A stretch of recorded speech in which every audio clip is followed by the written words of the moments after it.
नमस्कार, मैं प्रवीण राय।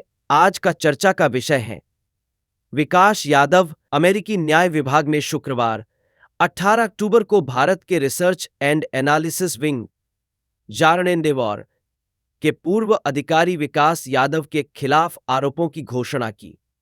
ये आरोप अमेरिका में खालिस्तानी अलगाववादी नेता गुरपतवंत सिंह पन्नू की हत्या की कथित साजिश से संबंधित है।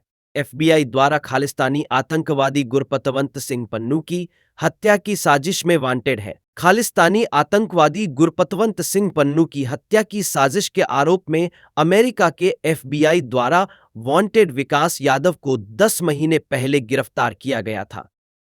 यादव अभी भी फरार है। हालांकि बिडेन प्रशासन द्वारा उस पर आरोप लगाने और उसकी पहचान उजागर करने के फैसले ने भारत और पश्चिमी देशों के बीच तनाव को बढ़ा दिया है।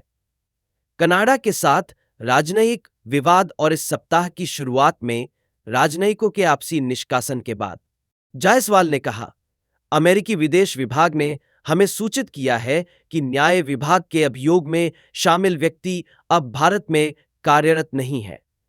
मैं पुष्टि करता हूं कि वह अब भारत सरकार का कर्मचारी नहीं है। रिपोर्टों से यह भी पता चलता है कि यादव को भारत में गिरफ्तार किया गया था। हालांकि कथित तौर पर यह गिरफ्तारी भारत और कनाडा के बीच राजनयिक तनाव से संबंधित नहीं थी। पूर्व रॉ अधिकारी विकास यादव के खिलाफ आरोप।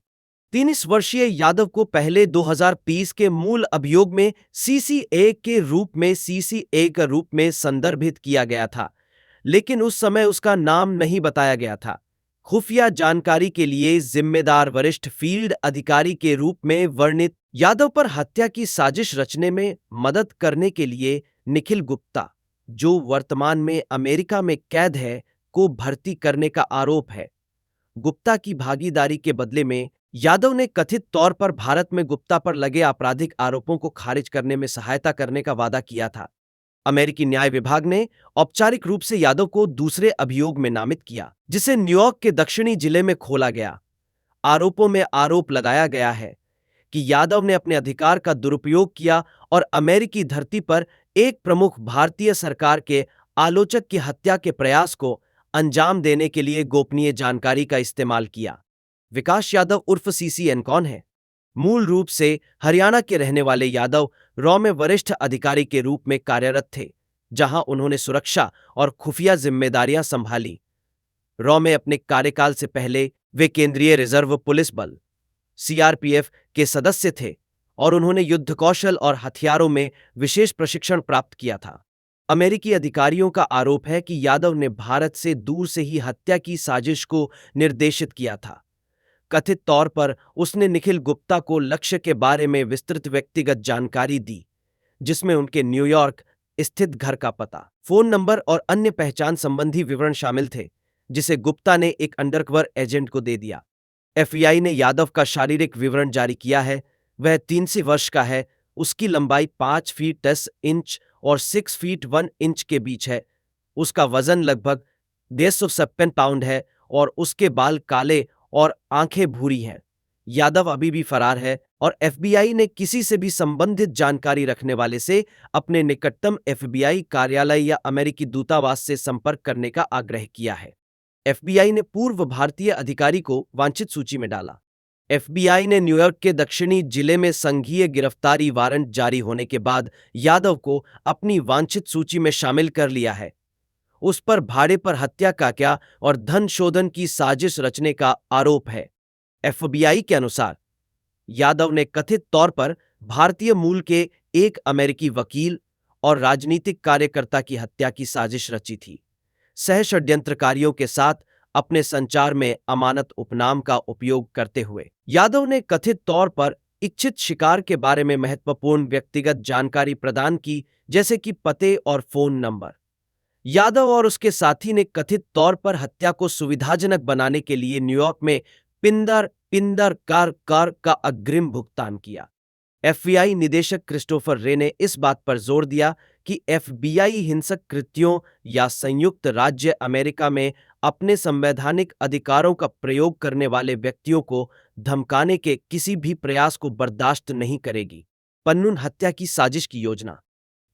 अदालती दस्तावेजों से पता चलता है कि यादव ने मई 2030 में अमेरिका में हत्या को अंजाम देने में मदद के लिए निखिल गुप्ता को भर्ती किया था।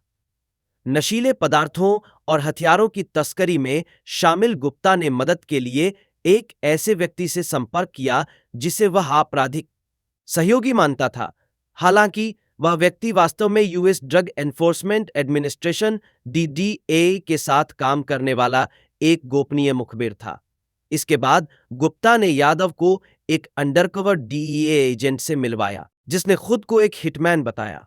यादव ने कथित तौर पर हत्या को अंजाम देने के लिए $200,000 का भुगतान करने पर सहमति जताई। जून 2023 में यादव और गुप्ता ने $15,000 का अग्रिम भुगतान किया जिसे हत्या के लिए भाड़े की व्यवस्था के तहत मैनहट्टन में वितरित किया गया।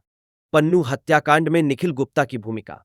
यादव द्वारा भर्ती किए गए निखिल गुप्ता को 2030 में प्राग में गिरफ्तार किया गया और जून 2024 में अमेरिका को प्रत्यर्पित किया गया। अब उस पर भाड़े पर हत्या और साजिश रचने का आरोप है। अभियोजकों का दावा है कि अंतर्राष्ट्रीय मादक पदार्थों और हथियारों की तस्करी में शामिल गुप्ता ने हत्या के लिए एक हत्यारे को काम पर रखने का प्रयास किया। हालांकि हत्यारा एक अंडरकवर डीए एजेंट था। एजेंट के साथ बातचीत के दौरान गुप्ता ने कथित तौर पर कनाडा में एक और लक्षित व्यक्ति का जिक्र किया जिसकी बाद में पहचान हरदीप सिंह निज्जर के रूप में हुई, जिसकी बाद में कनाडा में हत्या कर दी गई।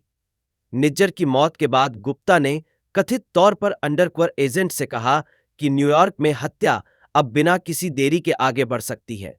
गुप्ता ने पहले भी कई आपराधिक गतिविधियों में शामिल होने की बात स्वीकार की है जिसमें ड्रग और हथियारों की तस्करी शामिल है। उन पर कई आरोप हैं जिनमें भाड़े पर हत्या और साजिश के 2 मामले शामिल हैं, जिसके लिए दोषी पाए जाने पर उन्हें 20 साल तक की जेल हो सकती है।